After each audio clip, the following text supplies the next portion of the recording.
सबको। हम लोग सब जानते हैं कि बढ़ती उम्र के साथ बहुत सारी ऐसी दिक्कतें आती हैं जिनको हम विदाउट मेडिसिन, विदाउट डाइट और लाइफस्टाइल चेंज किए बिना नहीं ठीक कर सकते हैं। लेकिन इसके साथ साथ कुछ प्रॉब्लम्स ऐसी होती हैं जिनको कई बार एक्सेप्ट करना मुश्किल होता है। चलिए पहले हम डॉक्टर सरन और डॉक्टर मनोज को बुलाते हैं। आज हमारे गेस्ट हैं डॉक्टर मनोज, जो कि कच्छ गुजरात से हैं। और आज का हमारा टॉपिक भी ये है, बढ़ती एज में आकर जो पार्किंसंस यानी कि शरीर को ना संभाल पाने वाली और कम कपाने वाली जो प्रॉब्लम आती है उसके लिए।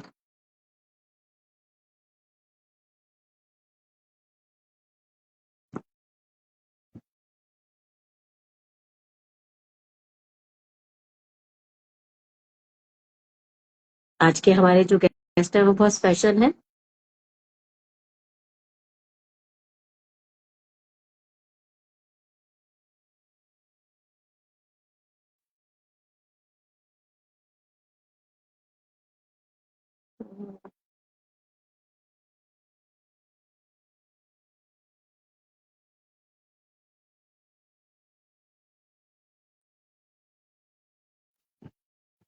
Hello, good evening doctor sir. Good evening doctor Soni, कैसे हैं मैं आप? बढ़िया, आप सुनाइए।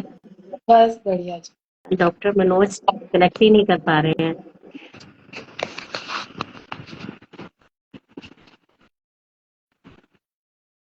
आज का उनका टॉपिक भी बहुत अच्छा है। नहीं, नो डाउट। केसेस आ रहे हैं। अब आया लड़का।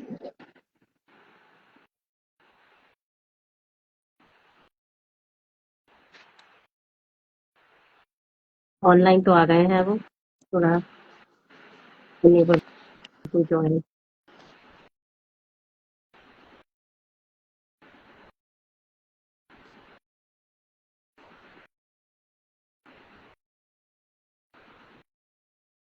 सोनी, आपकी आवाज नहीं आ रही है।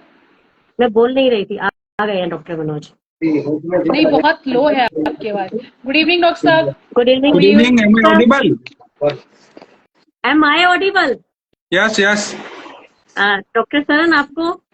मेरी क्यों नहीं आ रही है आवाज? आपकी आ रही है हमें तो। हाँ, मुझे क्लियर बहुत लो आ आ रही रही है। है।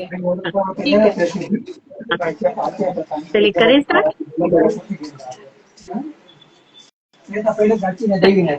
करें स्टार्ट हम लोग। एक बारी मैं वेलकम डॉक्टर मनोज। दोबारा से ज्वाइन करूं? आवाज हाँ नहीं आ बिल्कुल, रही है करो मुझे। ज्वाइन। नहीं, आप ज्वाइन करो, मैं दोबारा से हाँ करती हूँ। बोलिए वो बच्चे संग पोगो ने जन लेक्चर है यहाँ जन ओत वही ने के ना नेचर में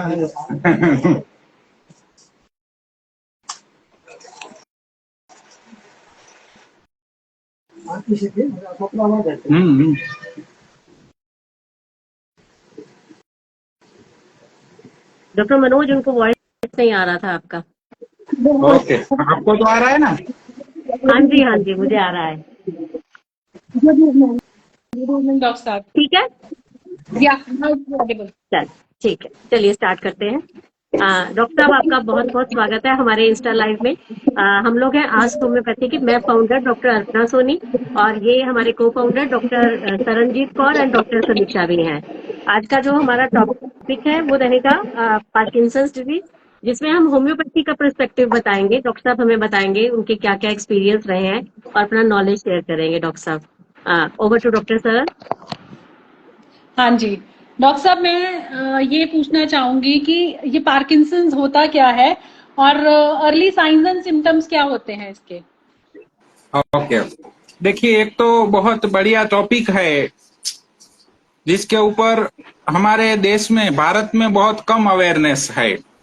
पार्किंसन डिसीज एक न्यूरोमोटर डिसीज है, मतलब जो हमारे नर्व्स होते हैं उनसे रिलेटेड डिसीज है। और पार्किंसन डिसीज को हम एज रिलेटेड डिसीज भी बोल सकते हैं। ज्यादातर ऐसे ही कहा जाता है कि it is a disease of old age. लेकिन आपको जान के बहुत ताज्जुब होगा कि पता नहीं ये ओल्ड एज जल्दी आ रही है या तो हम जल्दी ओल्ड हो रहे हैं। पिछले 8, 10, 15 सालों के अंदर पार्किंसोनिज्म 30, 35, 40 साल की उम्र में भी ज्यादा दिखाई दे रहा है। तो कई बार क्या होता है कि उसका अर्ली डायग्नोसिस भी नहीं होता है। कई बार जब वो बहुत एक्सटेंसिव उसके सिम्टम्स आने लगते हैं तब जाके हमें पता चलता है कि ओ ये तो पार्किंसोनिज्म है। दूसरी, हमारे पास अवेयरनेस बहुत कम है, हमारे पेशेंट बहुत ज्यादा होते हैं, डॉक्टरों की संख्या भी कम है। पेशेंट जब तक बहुत तकलीफ न हो तब तक डॉक्टर के पास जाना भी उचित नहीं समझते हैं। तो ये बहुत सारे ऐसे कारण हैं कि जिनकी वजह से अर्ली डायग्नोसिस नहीं हो पाता है। और आपने पूछा है कि अर्ली साइन एंड सिम्टम्स क्या हैं, तो हमने आपको पहले ही बताया कि ये न्यूरॉन्स का प्रॉब्लम है। मतलब जिस तरीके से हम देखेंगे कि अभी ऑस्टियोआर्थराइटिस देखने को मिलता है, हम बोलते हैं कि आपके जो जॉइंट्स हैं वो ओल्ड हो गए हैं, या तो हमारे यहाँ लोकल लैंग्वेज में बोलते हैं घसारो, घसाई गया है गुजराती में। हाँ, मतलब उनके बीच फ्रिक्शन आके आके उनका जो स्पेस होता है वो नैरो हो गया है। मतलब जो जॉइंट हमको 80-90 साल चलने चाहिए थे वो 50 साल, 55 साल, 60 साल की उम्र में खत्म हो चुके हैं। तो उसी तरीके से जब ब्रेन के अंदर उस तरीके की प्रोसेस होती है, ब्रेन के जो न्यूरॉन्स होते हैं वो न्यूरॉन्स के अंदर इस तरीके की प्रोसेस होती है कि जो न्यूरॉन्स हमें 100 साल तक काम देने वाले थे, 120 साल तक काम देने वाले थे, वो न्यूरॉन्स जल्दी थक जाते हैं, वो न्यूरॉन्स अपना काम कम कर देते हैं। उन सारे डिसीज को हम डिमेंशिया या पार्किंसोनिज्म या तो ओल्ड एज के न्यूरॉन डिसीज के अंदर समावेश कर सकते हैं। अब आप देखिए कि न्यूरॉन्स का काम क्या है, तो दो काम लेते हैं, एक तो सेंसरी वर्क होता है, दूसरा मोटर वर्क होता है। सेंसरी माने पेरिफेरल टू सेंटर, मतलब हमें जो सेंसेशन महसूस होने चाहिए वो काम भी न्यूरॉन का है, और सेंटर से जो कमांड जाए उस कमांड को पेरिफेरी तक पहुंचाना ये काम भी न्यूरॉन्स का है। मतलब जो संदेश की आपले करना है वो काम न्यूरॉन्स के होते हैं। तो उस काम के अंदर डैमेज होना, तो पार्किंसोनिज्म के सिम्टम्स जब हमारे पास पेशेंट आते हैं तब वो ज्यादातर ट्रेमर्स या ब्रेडिकाइनेजिया के साथ आते हैं। मतलब कि द्रुजना, ट्रेम्बलिंग होना, मूवमेंट होना, involuntary movements of the specially जो अपर लिम्ब, इनकी मूवमेंट के साथ जब क्लिनिक में पेशेंट आते हैं तब जाके डायग्नोसिस होता है कि आपको कंपवा या तो पार्किंसोनिज्म है। लेकिन उसके अगर हम अर्ली साइंस की बात करें तो काफी बार मेल्स के अंदर आपको पार्किंसोनिज्म ज्यादा देखने को मिलता है। तो मेल्स के अंदर पार्किंसोनिज्म के साइन के अंदर हमें सेक्सुअल वीकनेस भी देखने को मिल सकता है, सेक्सुअल डिजायर लो हो जाना ये भी देखने को मिलता है। तो ये बहुत अर्ली साइन है। उसी तरीके से कॉन्स्टिपेशन देखने को मिल सकता है, उसी तरीके से यूरिन के अंदर ड्रिबलिंग या तो बार बार यूरिन जाने की अर्जिंग होना, इस तरीके के सिम्टम्स बहुत अर्ली पार्किंसोनिज्म में देखने को मिलते हैं। और अभी अभी 40, 45, 50 साल की उम्र में सेक्सुअल वीकनेस के बहुत सारे केसेस हमें देखने को मिल रहे हैं। हम ऐसा नहीं कहते हैं कि सारे केसेस पार्किंसोनिज्म की तरफ जाएंगे, लेकिन ये एक तरीके का साइन हम देख सकते हैं कि ये early sign of the parkinsonism है, हमें उस तरफ देखना चाहिए। दूसरा साइन है, दूसरे साइंस हैं टायर्डनेस यानी कि थकावट महसूस होना, लॉस ऑफ स्मेल है, लॉस ऑफ टेस्ट है, इस तरीके। मतलब पार्किंसोनिज्म का मतलब होता है बूढ़ा हो जाना, उम्र बढ़ जाना। हमारी शायद बायोलॉजिकल एज 40, 45, 50, 55 या 60 हो सकती है, लेकिन हमारी जो नर्व्स हैं या न्यूरॉन्स हैं उनकी एज बढ़ के 80-90 साल हो जाती है। इसको मैं कॉमन लैंग्वेज में पार्किंसोनिज्म कहूंगा। मतलब कि जो सेक्सुअल एक्टिवनेस होनी चाहिए 40-50 साल तक तो नॉर्मल है, होनी चाहिए, लेकिन वो गिर जाती है, कम हो जाती है या एब्सेंट हो जाती है। वो 90 साल की उम्र में होना चाहिए, लेकिन वो अर्ली आ रहा है। उसी तरीके से लॉस ऑफ स्मेल होना, तो 90, 95, 100 सालों तक स्मेल तो आनी ही चाहिए, लेकिन वहां के न्यूरॉन भी डैमेज हो रहे हैं, सेंसरी न्यूरॉन्स, इसीलिए वहां की भी स्मेल हमें नहीं आ रही है, टेस्ट हमें नहीं आ रहा है। उसी तरीके से टायर्डनेस, आजकल जो हमारी कॉर्पोरेट जिंदगी है, जिसमें हम भागम भाग करते हैं, सुबह उठ के काम पे गए, ये किया वो किया, ये किया वो किया, जिसके अंदर अंदर आनंद का बहुत अभाव है।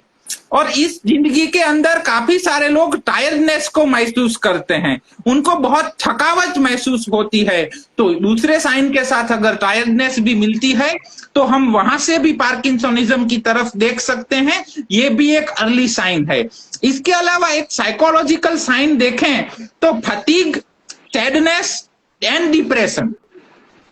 आजकल डिप्रेशन के केसेस भी बहुत बढ़ रहे हैं, specially childhood depression, teenage depression. तो इन डिप्रेशन वाले केसेस के अंदर भी आगे जाके पार्किंसोनिज्म होने की संभावना है। या तो स्लोनेस देखने को मिले, मतलब डॉक्टर साहब पहले मैं बहुत फास्ट चलता था, फास्ट काम कर सकता था, लेकिन अब नहीं कर पा रहा हूं, मैं स्लो हो गया हूं, मैं फास्ट नहीं चल पा रहा हूं, इस तरीके के सिम्टम भी देखने को मिले। या तो चलते चलते पैरों के साथ हाथों का मूवमेंट कम हो जाए, या पैरों के साथ हाथों का मूवमेंट बंद हो जाए, वो भी अर्ली साइन ऑफ पार्किंसोनिज्म है। तो हम वहां से भी पार्किंसोनिज्म की तरफ, डायग्नोसिस की तरफ जा सकते हैं। उसके अलावा अभी की जिंदगी में हम देखें तो पार्किंसोनिज्म के अंदर depression and absence of motivation, absence of desire, ये सब चीजें देखने को मिलती हैं। तो इन सब चीजों के साथ भी हम अर्ली साइन ऑफ पार्किंसोनिज्म देख के पार्किंसोनिज्म डायग्नोसिस कर सकते हैं। ठीक है।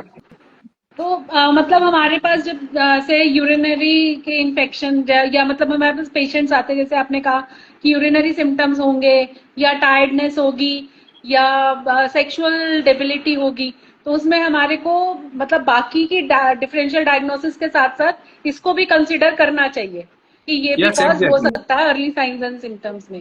ये आपने अच्छा बताया डॉक्टर साहब। तो नॉर्मल एजिंग से ये कैसे डिफर करेगा? जो नॉर्मल एजिंग में भी हमारे न्यूरोलॉजिकल चेंजेस आते हैं, तो उसमें कैसे बहुत अच्छा सवाल आपने किया है।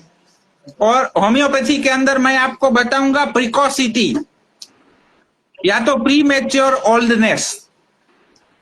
अब यहाँ पे नॉर्मल अब और अबनॉर्मल को डिफरेंशिएट करना बहुत कठिन है।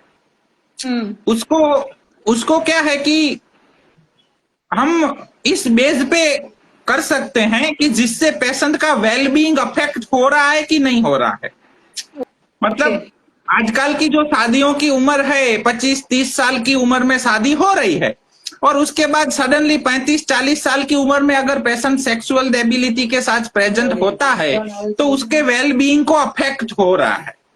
उसी तरीके से आजकल हम देखेंगे कि काम करने की, या तो नौकरी करने की या तो बिजनेस करने की उम्र 60 साल, 65 साल, 62 साल कॉमन है, लेकिन तब भी पेशेंट को थिंकिंग में डिफिकल्टी महसूस होता है, चलने में डिफिकल्टी महसूस होता है, काम करने में डिफिकल्टी महसूस होता है। तो जो चीजें पेशेंट को डे टू डे लाइफ में तकलीफ देती हैं, हमें उसको हनीमैन की दृष्टि से डिसीज कंडीशन करना पड़ेगा। भले ही पेशेंट का उम्र 80 साल है, लेकिन उसको डे टू डे लाइफ में अगर किसी चीज से तकलीफ हो रही है तो हम उसको नॉर्मल एजिंग नहीं लेंगे। नॉर्मल एजिंग का मतलब है हमारे बालों से लेके हमारे पैर के नाखूनों तक सब एक समान एज के हो। लेकिन पार्किंसोनिज्म में हमारे न्यूरॉन्स थोड़े ज्यादा एज के हो जाते हैं, तो हमारा पूरा बॉडी 40-50 साल का रहता है, लेकिन हमारे न्यूरॉन्स 10, 20, 15, 20, 25 साल बड़े हो जाते हैं। तो वो प्रिकॉसिटी है, वो प्रीमैच्योर ओल्डनेस है। और हम होम्योपैथ की दृष्टि से इन सारे डिसीजों को प्रीमैच्योर ओल्डनेस के अंदर गिनेंगे। और बच्चों का जल्दी समझदार हो जाना, या तो बच्चों का जल्दी अच्छा बड़ा हो जाना, या बच्चों का जल्दी सेक्सुअल एक्टिव हो जाना, ये हमारी दृष्टि में अच्छी बात नहीं है। अगर जो बच्चा अपनी उम्र से जल्दी समझदार हो गया, अपनी उम्र से जल्दी सेक्सुअली एक्टिव हो गया, तो धरती का नियम है, ज्यादा तेज भागेगा वो जल्दी थक जाएगा। ठीक। तो उन लोगों को अपने भविष्य में पार्किंसोनिज्म या डिमेंशिया आने के पूरे चांसेस हैं। लेकिन हमें वहां पे नॉर्मल एजिंग या अबनॉर्मल एजिंग के अंदर नहीं जाना है। जो चीजें पेशेंट को अपने डे टू डे लाइफ में तकलीफ दे रही है, हमें उसको ट्रीट करना है। ठीक है। डॉक्टर सोनी, आप कुछ पूछना चाहेंगे? डॉक्टर साहब, एक तो जैसे आपने कॉजेज बताए, इसके कॉजेज नहीं थोड़ी बात करी कि स्क्रीन टाइम जो बच्चों का, मेरे को लगता है एक वो वजह भी है कि बच्चे टाइम से पहले मेच्योर हो रहे हैं आजकल, जो स्क्रीनिंग टाइम उनका बढ़ गया है। तो और टाइम से पहले मैच्योर होने के बहुत सारे कॉजेस पे हैं। एक हम स्क्रीन टाइम को ले रहे हैं उसमें, क्योंकि एक्सपोजर बहुत बढ़ गया है बच्चों का आजकल। ठीक है। जी जी। और उसके अलावा जैसे न्यूरॉन्स की आपने बताया कि वीकनेस हो गई, तो इसके अलावा और क्या क्या कॉजेज हम सोच सकते हैं पार्किंसन के? पार्किंसोनिज्म यूजुअली हम देखें तो डोपामाइन की कमी देखी जाती है, और पहले उम्र से पहले बड़े हो जाने के बहुत से कारण हैं। अब हमारे पास समय है ना मैडम, तो मैं थोड़ा डिटेल में जाऊं। हाँ, समय अभी मतलब है 20-25 मिनट का है अभी। हाँ, तो पहले तो there are some affections. Psychology की दृष्टि से देखा जाए तो मदरली अफेक्शन, फादरली अफेक्शन, ये सब हमें अनकंडीशनली मिलने चाहिए। बच्चों को माँ बाप की तरफ से अनकंडीशनल प्रेम मिलना चाहिए। उनके सामने कंडीशन नहीं होनी चाहिए कि तुम अच्छा बिहेव करोगे तो मैं तुम्हें प्यार करूंगी या करूंगा, तुम 90% से अप लाओगे तो मैं तुम्हें प्यार करूंगी या करूंगा। जब बच्चे इस चीज को रियलाइज कर लेते हैं, डेफिनेटली इट इज ट्रूथ कि जीवन में कोई किसी का नहीं है, सब स्वार्थ के सगे हैं, कोई ऐसे ही किसी को प्यार नहीं करता है, कोई कुछ नहीं देता है। It is truth. देखिए, ये ट्रूथ रियलाइजेशन होने की भी कुछ उम्र होनी चाहिए। ये ट्रूथ आजकल बच्चों को बहुत जल्दी रियलाइज हो रहा है ड्यू टू न्यूक्लियर फैमिली। पहले क्या था, कई बार माँ बाप, अभी क्या है कि माँ बाप है ना, वो बड़े होने से पहले ही माता पिता बन जाते हैं। वो खुद बच्चे रहते हैं लेकिन फिर भी माता पिता बन जाते हैं। तो पहले जब संयुक्त फैमिली हुआ करता था तो वो मदरली या फादरली अफेक्शन दादा की तरफ से, बुआ की तरफ से, बड़ी माँ की तरफ से, मौसी की तरफ से, चाची की तरफ से, बड़े पापा की तरफ से, बड़े भाई की तरफ से, कहीं ना कहीं से उनको ये मिल जाता था। लेकिन न्यूक्लियर फैमिली की वजह से वो नहीं मिल रहा है।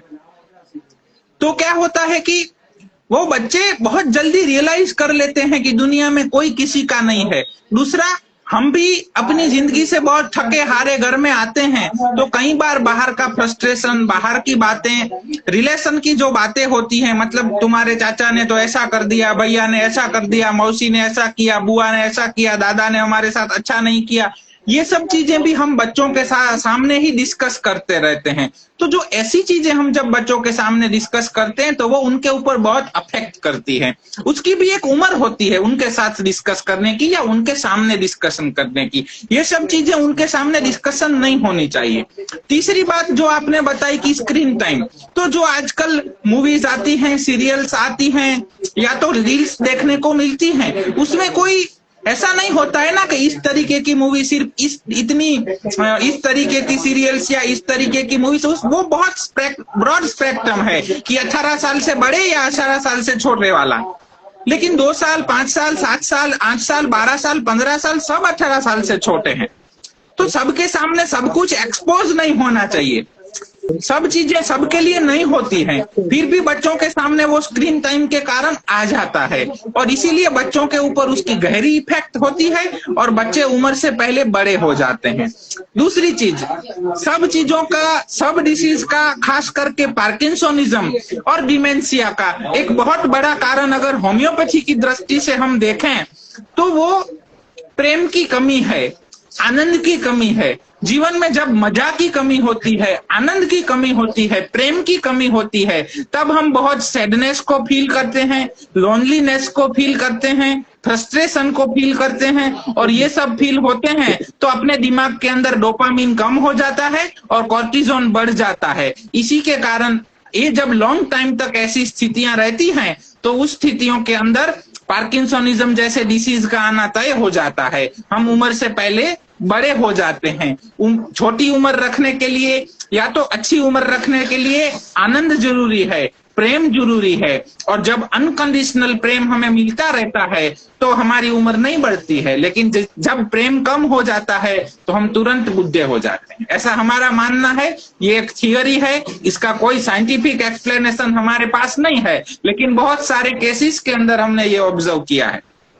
नहीं, बिल्कुल आप सही कह रहे हैं, ऐसा होता है। बिना प्यार के तो पौधा भी फूल नहीं खिलाता। चलिए, जेनेटिक और इन्वायरमेंट के रिस्क फैक्टर्स भी होंगे इसमें, फैमिली हिस्ट्री भी इन्वॉल्व होती है, उसका क्या रोल है? अगर हम होम्योपैथी के पर्सपेक्टिव से देखें तो there is concept of miasm in homeopathy. Miasm का अर्थ होता है डिसीज प्रोड्यूसिंग नॉक्सियस एजेंट, मतलब ऐसा एजेंट जो रोग को प्रोड्यूस करता है। और मायाज्म हमें अपने पूर्वजों से इनहेरिटेड मिलता है। सो होम्योपैथी तो ऐसी कहती है कि इंजरी के सिवा सारे डिसीज को हम जेनेटिक मान सकते हैं, सिर्फ पार्किंसोनिज्म नहीं।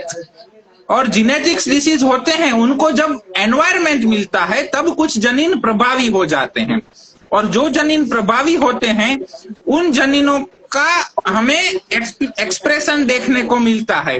तो हमने जो आपको एनवायरमेंटल फैक्टर्स बताए, जो स्ट्रेसफुल लाइफ है, आज हम देखेंगे कि एक जमाना था कि एक बंदा कमाता था और 10 लोग खा लेते थे, हम बहुत अच्छा जीवन गुजारा कर लेते थे, हमारी आवश्यकताएं बहुत कम थी, एक झोपड़ी के अंदर 10 लोग रह लेते थे, कुछ नहीं चाहिए होता था। लेकिन आजकल हमारी आवश्यकताएं बढ़ रही हैं और उनकी पूर्ति के लिए हमारा स्ट्रेस लेवल भी बढ़ रहा है। तो ये सब एनवायरमेंटल फैक्टर के अंदर हैं। स्ट्रेस लेवल का बढ़ना, न्यूक्लियर फैमिली हो जाना, प्रेम न मिलना, स्क्रीन टाइम बढ़ जाना, नेचर से दूर हो जाना, कंक्रीट के जंगलों में रहना। आजकल हम नेचुरल जंगल से बाहर निकल के कंक्रीट के जंगल में रहने लग गए हैं। वैसे हम ह्यूमन बीइंग हैं, हम इंसान हैं, हमारा जन्म तो जंगल के अंदर हुआ है, तो हम पेड़ पौधों खाने के लिए, पेड़ पौधों के अंदर रहने के लिए, सूरज को देखने के लिए, अच्छा नदी का पानी पीने के लिए बने हुए हैं और ग्रुप में रहने के लिए बने हुए हैं। We are social animal. तो हमारी पहली आवश्यकता हमारा झुंड है।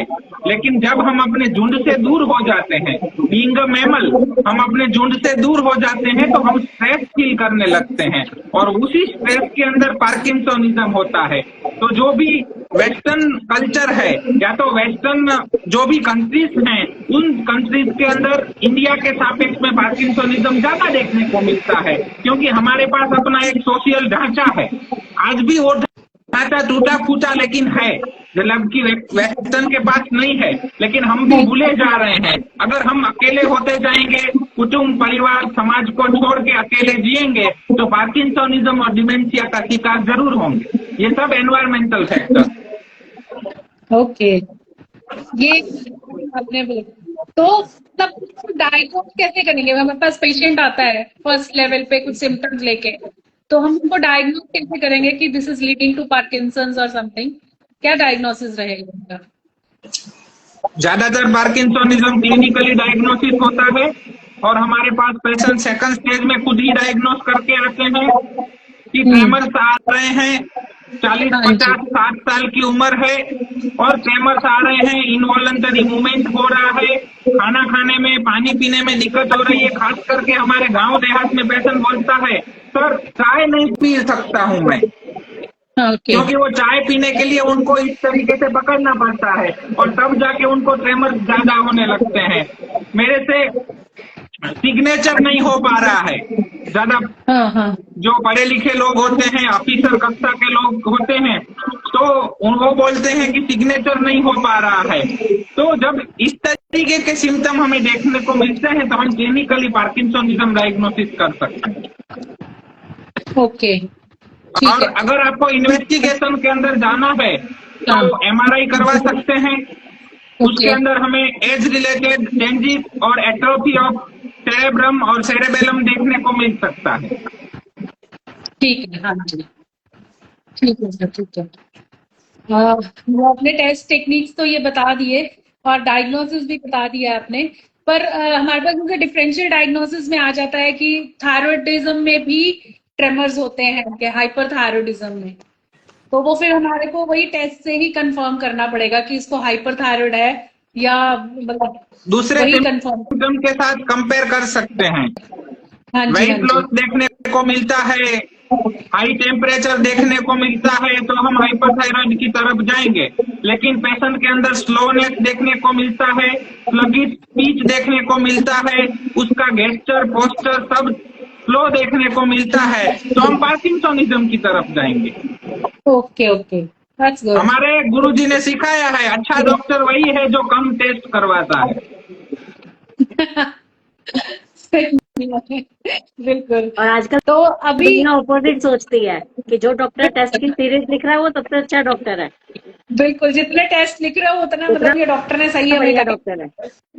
हाँ, एक ये भी कारण है कि ऐसे लोग जो बहुत संघर्षशील होते हैं, जो प्रवाह के विरुद्ध चलते हैं,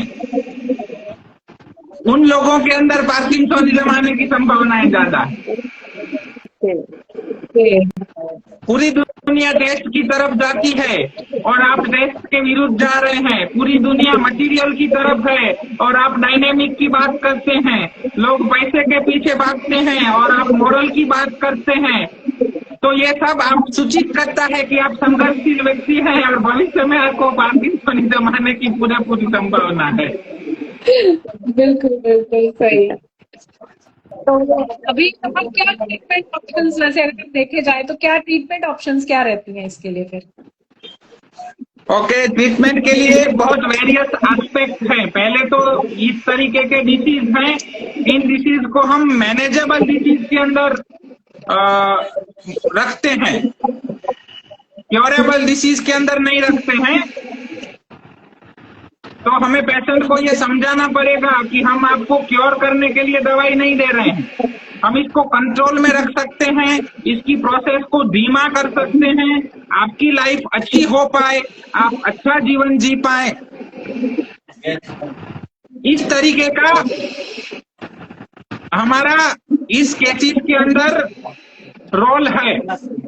हम आपको क्योर करने के लिए या तो 100% अच्छा हो जाएगा, इस तरीके की बातें नहीं करनी है। ज्यादातर हम क्या करते हैं, होम्योपैथी कैन क्योर एनीथिंग, ऐसा नहीं होता है। केस टू केस हमें देखना पड़ता है, हमें बहुत हवा में बातें नहीं करनी है।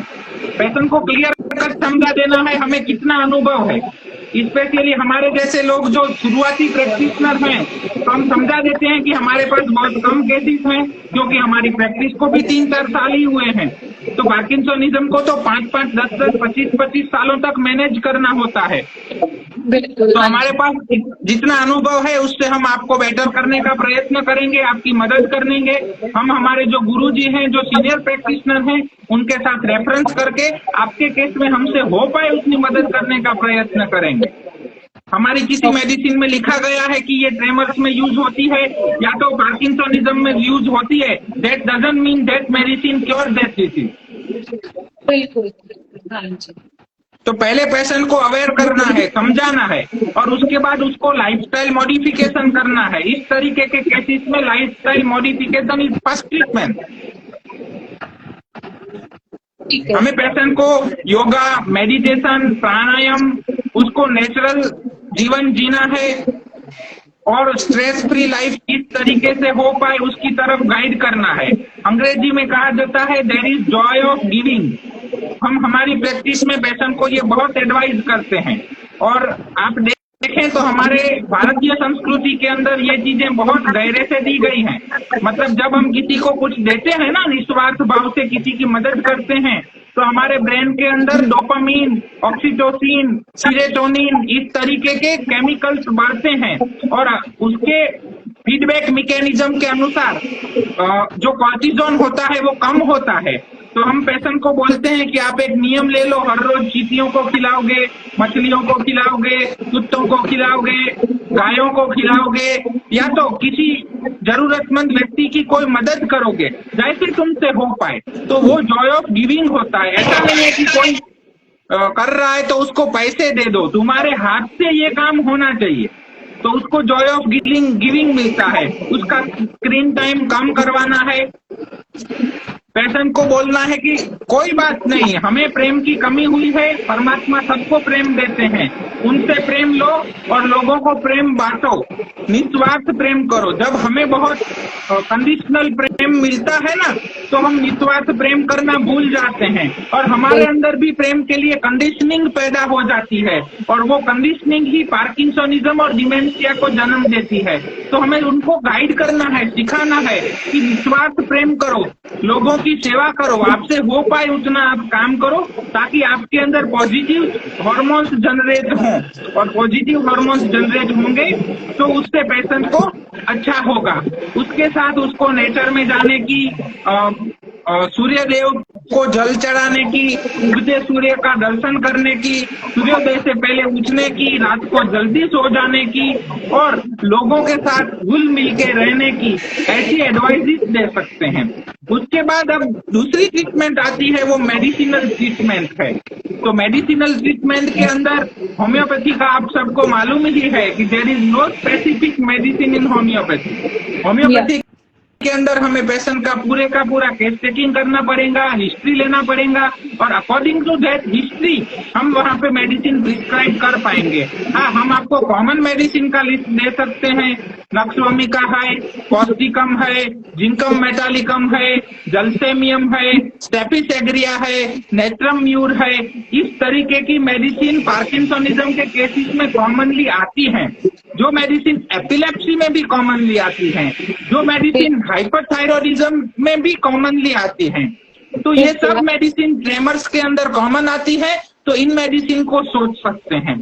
साथ साथ में टॉनिक के तौर पे अल्फा मदर टिंचर है, अवाना सताइवा मदर टिंचर है, जलसेमियम है।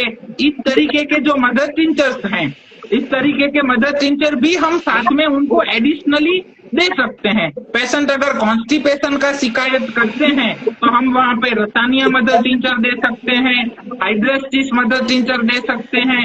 पेशेंट अगर यूरिन में दिक्कत की बात करते हैं तो वहाँ पे सबाल सारुलता मदर टिंचर है, या तो बर्बेरिस मदर टिंचर है, या तो हाइड्रेंजिया मदर टिंचर है। इस तरीके के मदर टिंचर हम प्रोवाइड कर सकते हैं या प्रिस्क्राइब कर सकते हैं। पेशेंट अगर हमें चीफ कंप्लेंट के अंदर फटीग या वीकनेस, तो अल्फा है, अवेना सताइवा है। इस तरीके के जो टॉनिक्स हैं वो दे सकते हैं। पेशेंट जब हमें डाइजेशन के लिए शिकायत करते हैं तो वहाँ पे कालमेघ मदर टिंचर है, रोबिनिया मदर टिंचर है। इस तरीके के मदर टिंचर हम प्रिस्क्राइब कर सकते हैं एडिशनली सपोजिव तौर के ऊपर। लेकिन हमारा मेन गोल तो पेशेंट को मायाज्मेटिक लोड कम करके उसके मायाजम को कम करना है, ताकि जो पार्किंसोनिज्म बढ़ने की स्पीड है, जो पार्किंसोनिज्म पूरे बॉडी को 2 साल में कवर करने वाला था, उसको हम 10 साल, 15 साल या 20 साल तक खींच के रखें।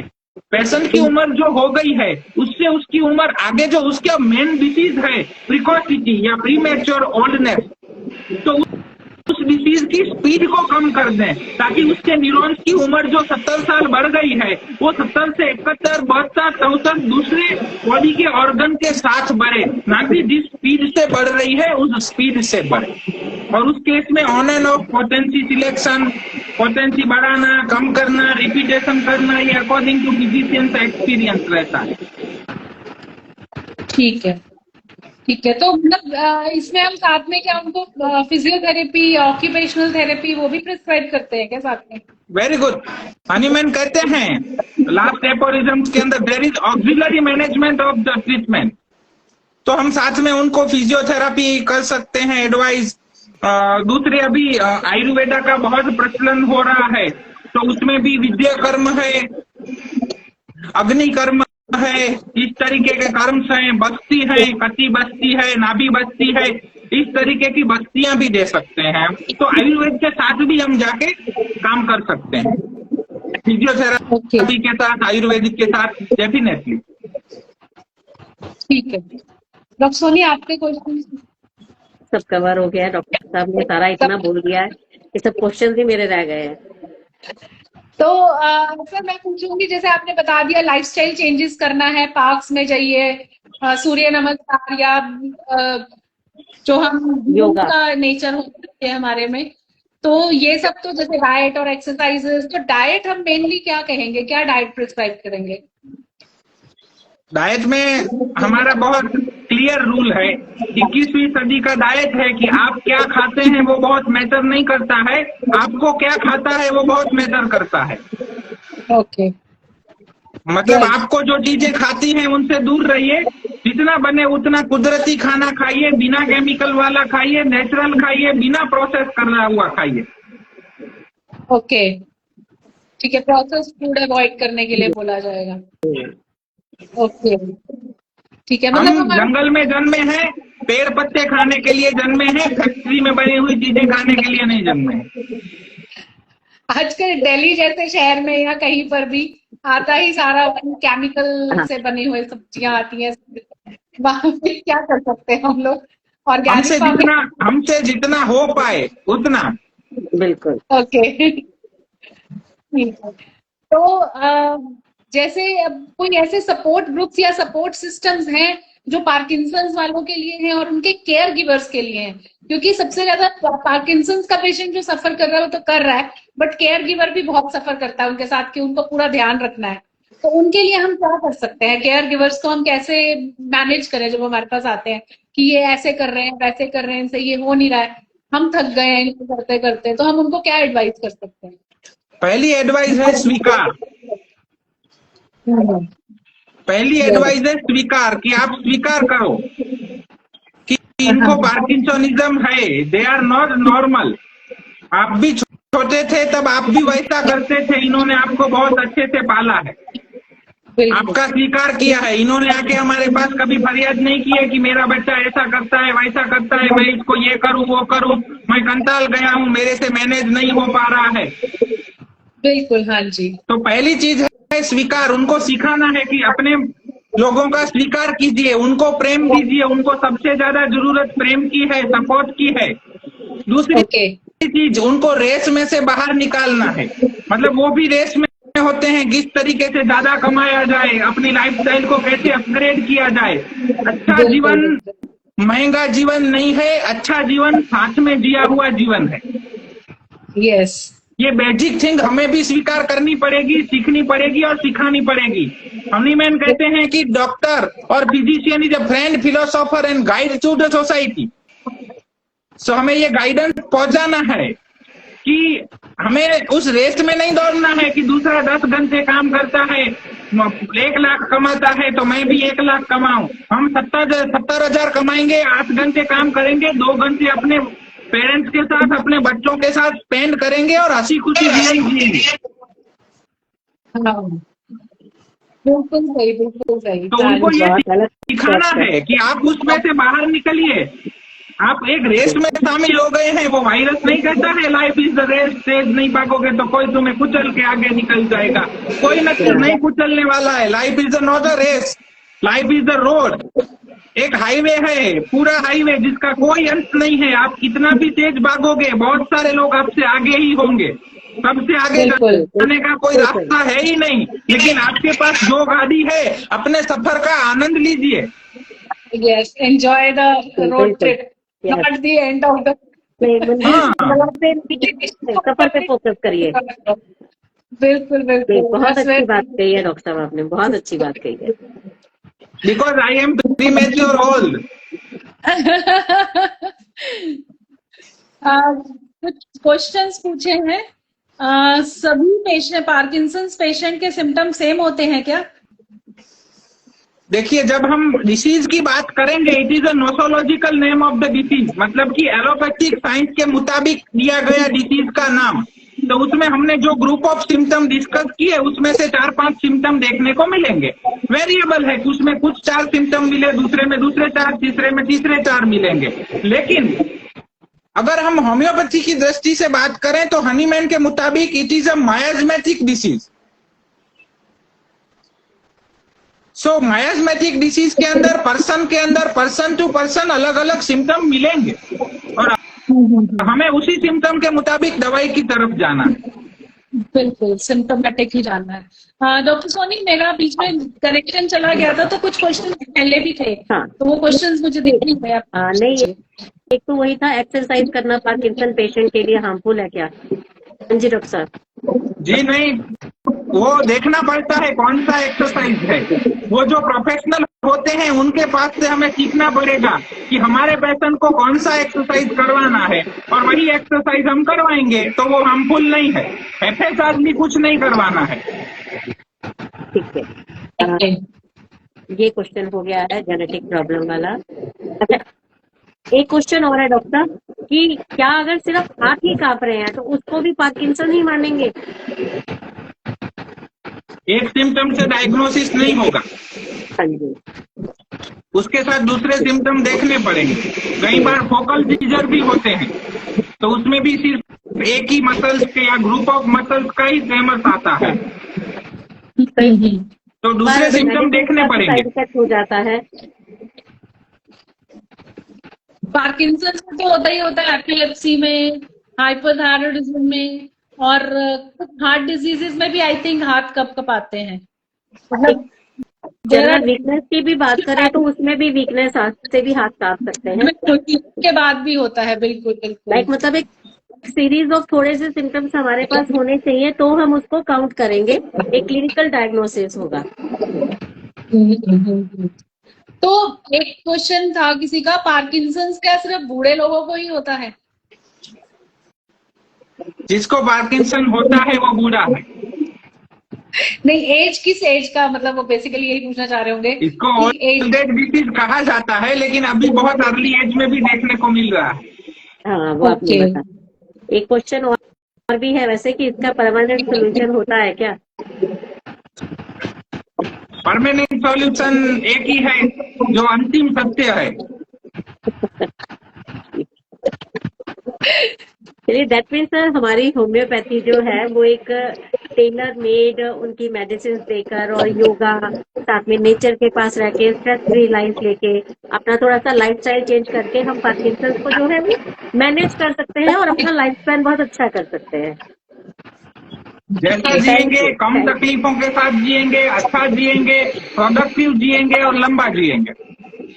मतलब हमें को मल्टीपल थेरेपीज एक साथ लानी पड़ेंगी। हाँ। तब मतलब होम्योपैथी हमारे को लाइफस्टाइल भी मैनेज करना पड़ेगा, डाइट भी मैनेज करनी पड़ेगी, तभी हो सकता है। ये बहुत अच्छा, आपने बहुत ही अच्छा आज बताया, मतलब इजी वे में ना, पूरा यहाँ पे नहीं यहाँ पे लगने वाली बातें बताई हैं आपने। बातें ऐसी थी जो तकरीबन मुझे लगता है कि बहुत कम डॉक्टर ऐसी बातें करते हैं जैसे आज आपने बातें करी हैं। बिल्कुल, मतलब मैं ये बात समझ सकती हूँ जो आप का वो चल रहा है ना घर घर होम्योपैथी वाला, वो मैं समझ सकती हूँ कि ये कहाँ से आ रहा है, ये दिल से ही आ रहा है सब कुछ। और आप जो कर रहे हैं, फ्री एजुकेशन जो आप दे रहे हैं, वो तो हैट्स ऑफ टू यू। बहुत कम लोग करते हैं ऐसा। वही तो बोल रहा हूँ, चाहेंगे कि हम आपके स्टूडेंट्स बने और आए आपके पास। वही तो बोल रहा हूँ, जो लोग बहुत संघर्ष करते हैं, समय से पहले बूढ़े होते हैं, उन लोगों में पार्किंसनिज्म आने की संभावनाएं ज्यादा है। नहीं, हमें लगता नहीं है कि हम आपके साथ रहेंगे तो हमें ज्यादा संघर्ष करना पड़ेगा। डॉक्टर, बहुत अच्छा रहा आज का सेशन, पता ही नहीं चला। बहुत सारे, अगर कुछ और भी क्वेश्चंस आएंगे तो मैं आपसे जरूर कांटेक्ट करूंगी। ठीक है डॉक्टर साहब, thank you very much. Thank you very much. आपको एक बार कहने पर ही आप आ गए हमारे। Thank you. आपको हम अपने प्लेटफॉर्म पे फिर किसी और उसके साथ। तो नेक्स्ट वीक फिर मिलते हैं एक नए टॉपिक पर। Okay doctor, thank you very much. Okay.